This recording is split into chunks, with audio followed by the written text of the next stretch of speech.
This is Lucy Kang, and before we start the show, I want to share that we're celebrating 30 years of Making Contact next year. We couldn't have reached this milestone without the generous support of listeners like you. We're raising $30,000 to celebrate 30 years, and I hope we can count on your support. Right now, your donation will also be doubled by Newsmatch. Please visit focmedia.org to support our fiercely independent newsroom. Thank you, and here's the show. Making contact. Making contact.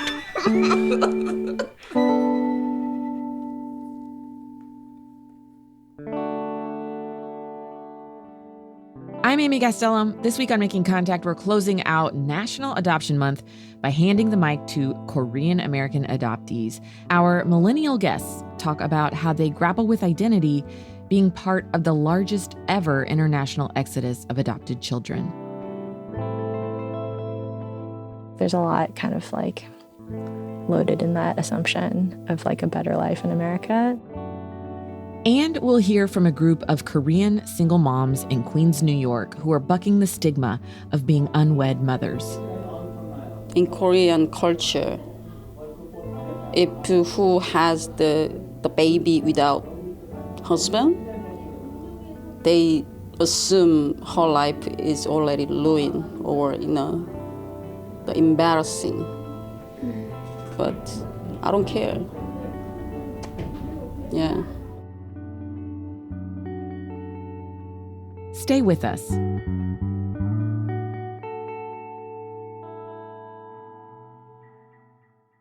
So I just got called by the midwife at the Brooklyn Birthing Center, and there is a mom in labor coming in. So right now I am packing my bag, my birth bag, to take down with me to work. And I put a stethoscope in there of my own. I also have a lapel watch that I pin into my shirt so I don't have to look at a watch. My work clothes, just a pair of scrub pants and a t-shirt. And I always make sure I take some good snacks with me because you never know when's the next time you're going to eat once you get pulled into a birth. And I think we're all set. I'm ready to go. So I'm headed out the door.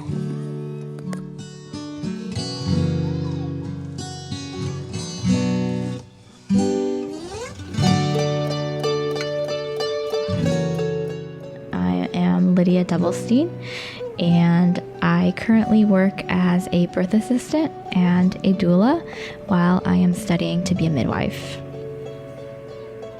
When I'm in the room, I'm helping to facilitate this bonding. I'm helping to facilitate this breastfeeding, this aspect of my life that I have no context with beyond just my learning experience and training. The relationship that I'm fostering during this immediate postpartum time is something I never had with my adoptive mom. It's something I never had with my birth mom. It's almost like, who am I to even be in this context? Because I have no context to bring with me. It's nothing is here. Why me? And I think all adoptees have that loss of context. All right, I'm here. I guess I'll just call.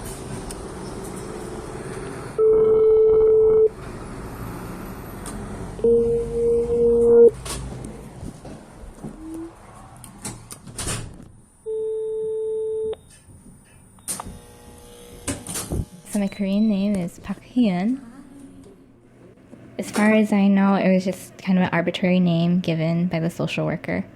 But 2.5 years ago, when I initiated a search for my birth mom, the only thing that they could verify to me is to let me know that her last name was Park as well, so that we did share the same surname.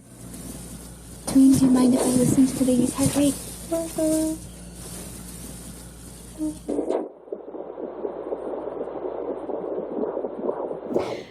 I first thought about midwifery seriously as a future career the summer before my senior year of high school. I was super interested in international work, so as I looked at more international sites that were doing midwifery and training midwives in other countries around the world, they all talked about maternal mortality, and midwives are a key to addressing maternal and infant mortality because no woman ought to die alone, in childbirth especially. No woman should die alone giving life.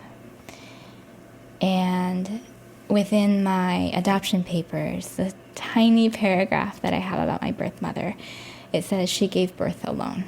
And that always stood out to me.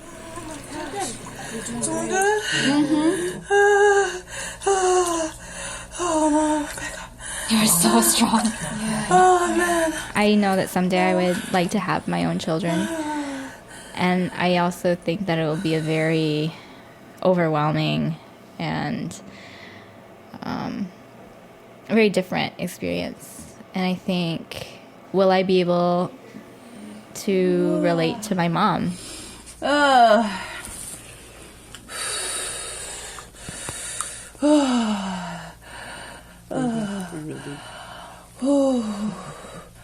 Come on, baby girl, drop.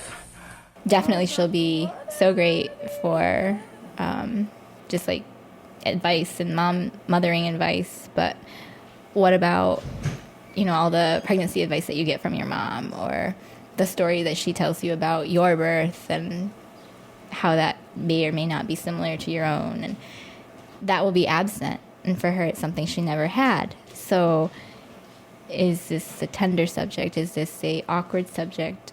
Or is it something that we can just kind of embrace full force and just say, we have no idea what this is all about, but this is a new element to our relationship. Let's see what happens.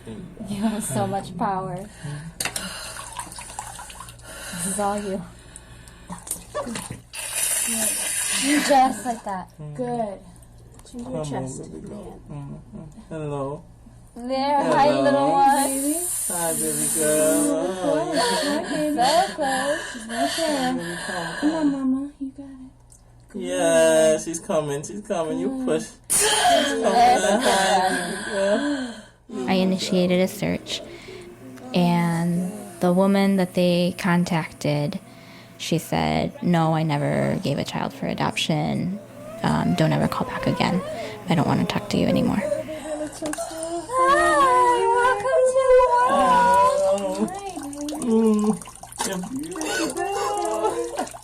And there was no even positive confirmation that that was her. It was just kind of this dead-end lead. Congratulations. No, don't make me cry. Oh my gosh. Welcome to the world, little one. Oh my God. As the part of the search, I did write a letter as well. It took me a while to figure out what I wanted to say. What you want to do? We're going to listen to the baby's heartbeat, okay? In the end, I just wrote something pretty short. I told her why I wanted to be a midwife was related to her story. Can you give us a cry? Hi, Mama. You get mad a bit? Want to rub her back a little bit? Kind of stimulate her a little? There we go. Give us a little more. And then I just concluded with, please know you'll be warmly welcomed at any time. Hi, that's it. Excellent. You're a little mad being born sorry. You're probably just such there we go. Yes, we're so happy. I mean, I get to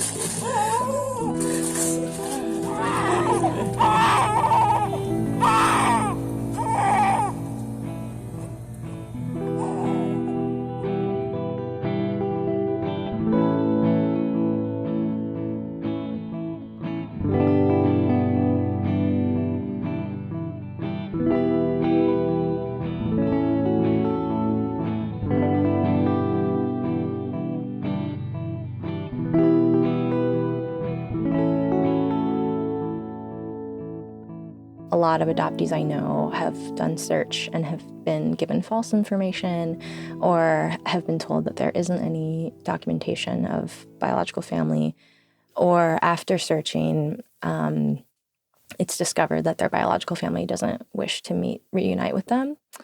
And my story is very different. So this is Schuyler Swenson. She produced the piece about the birth assistant. And like Lydia, Schuyler was adopted from Korea by an American family. Our friend, producer, and Noyes Saini sat down with Schuyler for this interview. When I was about 24, I I bought a one-way ticket from New York City to Seoul and figured I'd try to live there and just learn more about my relationship with the country and learn more about where I came from. Schuyler stayed in Seoul for a year and a half, and she was working and making friends and just learning about the place where she was born. But she struggled to fit in. The thing that really was a dead giveaway of me not being from Korea while I was over there was just my sense of fashion and, eating ability and in general, just kind of being independent. I think mainstream Korean culture, by the time you're in your mid-20s, expects that you're with a husband, gonna have kids. The housewife narrative of the 1950s in America is very much alive in Korean culture. I just felt like I always had to be in heels and a dress, which is not who I am. But it was, I kind of gave into it a little bit as a more from a curiosity of how I would be empowered as a woman in Korea was through adhering to some of these standards. Meeting her birth parents was part of Schuyler's search for herself when she was in Korea. And finding them was actually the easy part because her adoption agency kept better records than Lydia's. But what came next was harder for Schuyler. I had the most butterflies about just seeing people that looked like me. And then when they walked in the door, it wasn't oh my God, there's me. It wasn't, I guess I wasn't sure what I was expecting, but there wasn't such a striking resemblance that it was oh, these are clearly my parents. Was it ever awkward in any way, sort of being? Yeah. Lots of silence, as you can imagine, the language barrier and just the emotional intensity of it all often left us, without words. But I tried to be comfortable and sit in that silence. And I hope that they were too. I mean, there wasn't much of an alternative, but, we tried to kind of pantomime and write things and, just kind of physically be around one another. When she was growing up, Schuyler never really wondered why her parents placed her for adoption. She had been told that they couldn't afford to care for her, and she accepted that. But when she met them... Literally the first thing that my father said to me was, in Korean, "I'm sure you're wondering why we placed you for adoption, and it's because when you were born, we couldn't afford other children, and also you were born female, not male." Yeah, which was something I had not known. So I'm still kind of sitting with that additional information and not knowing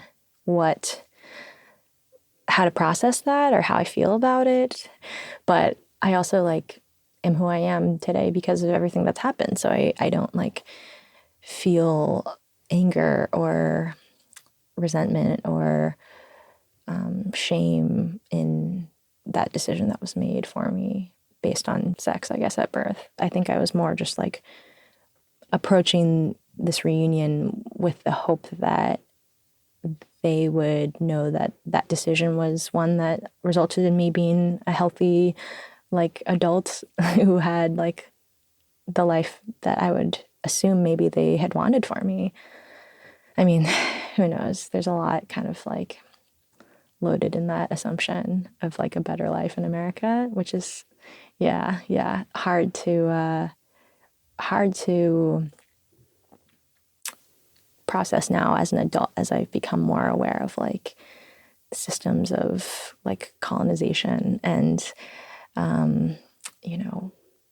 the loss of being raised in America with white parents of a sense of self. And I think, going back to Korea was a big part of figuring that out.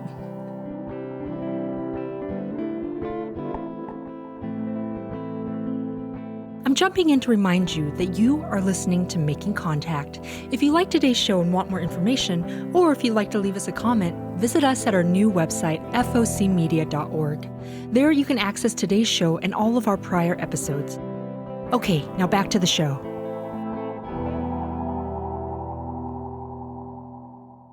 Welcome back to the show. I'm Amy Gastelum. This is Making Contact. Several years ago, I invited my friend Alex Lewis to come over for a visit. And when he walked into my apartment, he immediately wanted to hold my brand new baby. And he seemed so comfortable. I could tell that he had had experience with newborns. And so we got to talking. And it turns out his experience with infants starts with his own birth story. Like Schuyler and Lydia, Alex was adopted from Korea. And as an adult, he tried to learn about his birth mother. But his adoption agency didn't have great records. There's so little information about my birth mother. We know her first name. We know that I believe she was 20 or 21 years old when I was born, and she was a university student. And the only hobby that's listed in this file is bowling. Apparently she liked bowling. And the only two sentences besides that in the description are, the mother met the father on the way home from work one day. She never knew his name. And so that's it. That's it. Alex hasn't been able to find his birth mother yet, but he still visits Korea occasionally for similar reasons as Schuyler, right? He goes to learn about himself and the place that he was born. And when he goes there, he visits an organization that houses young, unmarried, pregnant people and the babies that they place for adoption. And this place is called Adwoa, the Adwoa Baby Center. And another name, the English name is like Home for Young Moms. Because in Korea, or single mom, being like a single mom is like the worst thing you could be, and you're shunned from society. That's changing, but not that quickly. Stigma against single moms is part of the reason that over 6 decades, starting after the Korean War in the 1950s, at least 200,000 Korean children were adopted outside of the country, and most of them ended up in the U.S. It was the largest adoption exodus from one country in the history of the world, and it wasn't an accident. After the war, a special law created a legal framework for adoption, and agencies were set up to fast-track adoptions out of the country. These agencies actually made quite a bit of money on the adoptions, and now, decades later, there are reports of widespread adoption fraud stemming from these agencies. At the same time, in the U.S., abortion was legal, birth control was more accessible than ever, and single women in the U.S. were keeping their children at greater rates than those in Korea. All of this led to a decrease in U.S. domestic-born infants available for adoption, something conservatives continue to point out as a problem here and a rationale for limiting abortion and birth control in the U.S. In his opinion reversing Roe v. Wade, Justice Samuel Alito wrote a footnote referencing a CDC report about the high demand for adoptable infants in the U.S., juxtaposed with the virtually non-existent, quote, domestic supply of infants. Alex never found his birth mother, but he found the Adwoa Baby Center, this place that houses pregnant people and babies. And to get back to the story, that's where he learned to hold infants. That's why he was so comfortable holding my baby.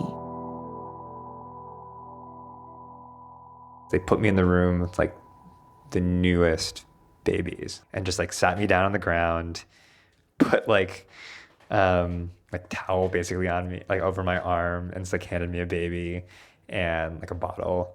And I kind of just sat there. This is a lot of what I did there was I would sit there for hours and they'd like change out babies who I was holding and feeding. In 2011, Korea passed the Special Adoption Act in the hopes that it would increase domestic adoptions and decrease international adoptions. It did that, but it also resulted in more abandoned children. Because the underlying problem of stigma had not been resolved, the law required unwed mothers to document the adoption. Some women didn't want their adoptions formally documented by the government. And here in the U.S., this stigma against single moms persists among the Korean diaspora. Our friend Noyes produced this next story, which was recorded at a church in Queens, New York. It's not just like a bad thing happened. I became more independent, and then I have some kind of sense of notion how to survive in here. And then I'm teaching my daughter, as a young girl in big city, how she survive in here. So I think it's like also a good thing for my daughter, and then to teach her like how to stand by herself and then being independent. Yeah, it's a good opportunity to teach her right that way. This is Sina. She's originally from Korea, but she lives in Queens now, and she's raising her teenage daughter on her own. Sina is actually part of this support group for single moms in New York, and it's called the Single Parent Alliance of Koreans. And basically, it's a group of single moms with their kids. They get together and they celebrate holidays together, kind of like a big extended family. And basically, it's just a place where the women can kind of lean on each other for support and advice and friendship. That sounds brilliant. That is absolutely brilliant. I get that, like, being in community with people who understand you and go through a struggle that's like so similar to yours, that can be really important in somebody's life. It can really like buoy you. Did Sina and these moms talk about like their specific or unique challenges, especially as Korean single mothers? Yeah, totally. Because, keep in mind, one, they're supporting their kids alone in New York, which is just a really, really hard, expensive place to live, period. And then, they're all immigrants. And for most of them, there's, sort of an issue of learning English, getting kind of like professional qualifications that are sort of valid here. And then just being so far away from their family. Like, I think all of them still had most of their family in Korea. So I talked to another woman who is also in the group. Her name is Chung. And she told me that it was so hard for her after her husband passed away, and when she was raising her son on her own, that she almost gave her son up for adoption. And when you were thinking about what that would mean for you to be a mom, raising your son alone, like what were your initial thoughts? Once I thought about, give up my son because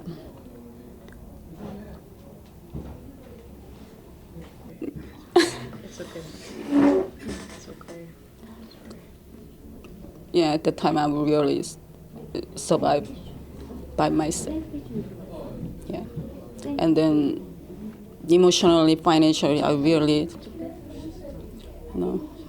I wanted to give up myself. So that's why, I don't know how to say. It's really difficult. I'm sorry, I don't mean to ask such No, I'm okay. hard questions. I'm sorry. That's just shameful, like in our community, that's even something she had to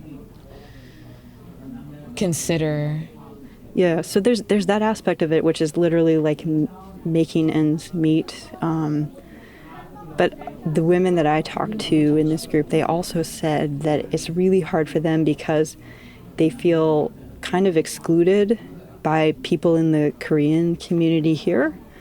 And then also their families back home in Korea aren't all that supportive of their decision to raise their kids alone. So here's the group's founder. Her name is Mimi Hwang. Korea is male-dominant society. Practically single moms are shunned from society and her own family. In terms of single mom conveys a negative connotation in Korea. They face discrimination, and also kids is target as well. Yeah, because children of single moms, they are easily teased by other kids. Is it the same here? Like, is it different? Like, if you are in the Korean community here in New York, do people have the same kinds of attitudes, or is it a little bit different? It's not much different, So people aren't sympathetic to single moms, even here in New York. Oh, but we don't want a sympathetic. we need empathy, right? We are not pathetic, So when these moms immigrated from Korea, it sounds like the shunning kind of stayed with them here. Exactly. But Mimi actually said that she thinks, even though there were certain things that were harder here, she thinks it's maybe a little bit easier to be a single mom here in New York than in Korea. Okay. Did the other women in the group weigh in on that? Like, did they feel that way? Yeah, I was curious. I mean, that was one of the main things I wanted to ask them, and it was a little tricky for them because most of them hadn't lived in Korea in a good decade or more. But I asked them about that, and here's what they said. First, you're going to hear Chung Suk, and then you're going to hear Sina, who's the woman from the very beginning. In Korean culture, if who has the baby without husband, they assume her life is already ruined or embarrassing. In here, the Korean people, they really same like in Korea. They still think the same, but I don't care. Yeah, I don't care whatever they say, whatever they think. Yeah. Now things change a little bit, but not very dramatically, I believe. Yeah, it's like it's when I mention it to my parents, maybe I can be back with my daughter. They are really hesitating to answer, yes, you can be back with your daughter. No. Yeah, they are really, really hesitating. But like even for a visit? It's my daughter looks a little bit different than like a regular Korean. It's like she's half Korean, so they don't want to say they don't want to say other people how they look. Yeah, it's they really aware what other people think. Yeah, so I really think it's sad, but I have to accept it. I'm really impressed by the way these women, kind of banded together and figured out what their needs were when almost everybody in their world is telling them that they're doing it wrong. Yeah, I mean, their group is such a great model. Like, these women really get it. Like, you're not alone. You're not the only person dealing with this. I mean, I meet other like a single mom, and then from their story, I encourage, okay, I cannot be naive. They survive. I have to do more. I have to push myself. This group is only, I know this one group in here for Korean, a single mother. Just there is no other group like us. We all go together, cheering up each other and comfort each other. Why? Because every day we're living very difficult. That's why we know everybody, each other problem, so we're getting together. We have to create some new energy.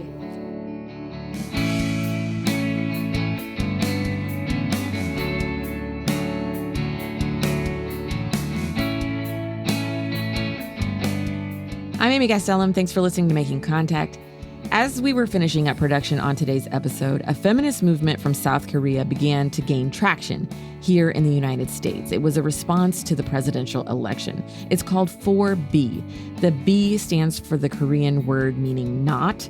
Essentially, women are refusing to participate in 4 components of patriarchy: marriage, childbearing, dating, and sex with men. This is Korea's latest export. Whatever it takes, y'all.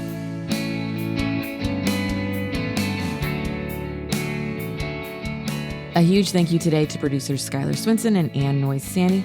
Go to our website, focmedia.org, for more information about today's show. Until next week.